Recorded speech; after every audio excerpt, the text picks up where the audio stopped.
So the central limit theorem is a very useful theorem in producing the confidence interval without actually having to repeat the calculation for many times. Okay. So what's the central limit theorem? Have anybody actually heard about this theorem before? Yes? What does it say? Can you say that? I and if your samples are like the number of the is larger than any kind of distribution, will finally become a distribution.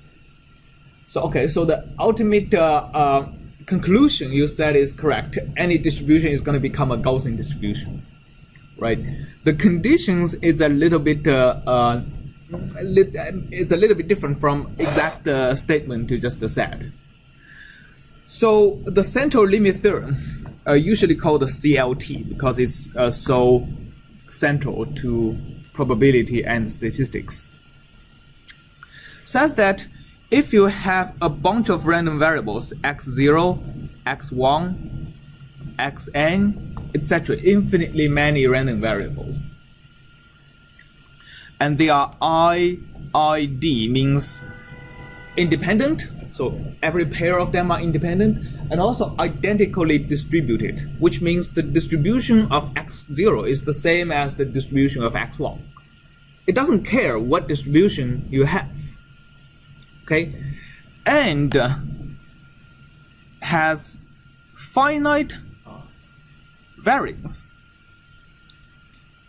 This actually is more non-trivial than it sounds, right? The variance is the average of the squared deviation from the mean, right? I mean, if you take the mean, take the deviation of each sample from its mean, square it, and take the average, it sounds like it should be finite, right?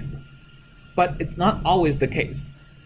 For some distributions, and it's actually not very difficult to find this kind of we call fat-tailed distributions, where the more samples you choose, the larger the average turns out to be. So as you take infinitely many samples, the variance is going to go to infinity.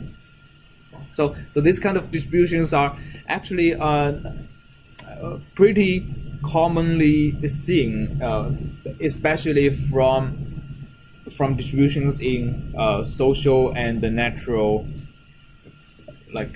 networks. I mean, so for example, the number of connections of each node on the internet seems to be a heavy tail distribution, right? So anyway, so you have to be a finite variance. So a lot of our distributions, like Gaussian, exponential, uniform, they all satisfy this condition. So if you have finite variance, then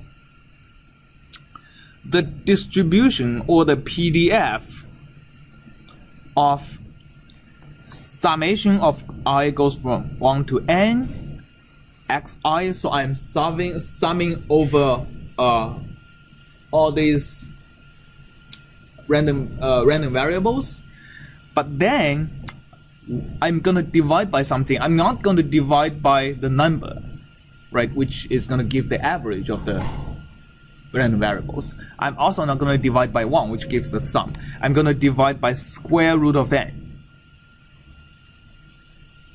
So that's a very interesting thing that happens in probability, that only if I divide by something that scales with square root of n, I mean, it doesn't have to be a square root of n. It can be square root of n minus 1 or square root of 2n or something like that. But I have to divide by something that scales with square root of n.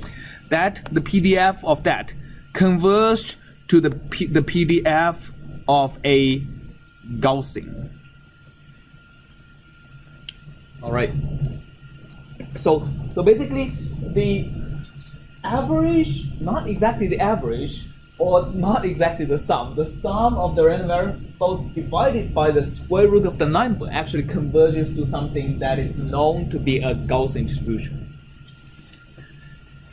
So if you haven't dealt a lot with Gaussian distributions, maybe you don't know that this is such a strong result, because a Gaussian distribution is extremely simple, right? I mean, it may not seem simple if you look at the PDF or CDF that looks complicated, but the simplicity lies in that if you know a distribution is Gaussian, it all boils down to two numbers: a mean and a variance. If you know the mean, if you know the variance, you know everything you want to know about the Gaussian distribution.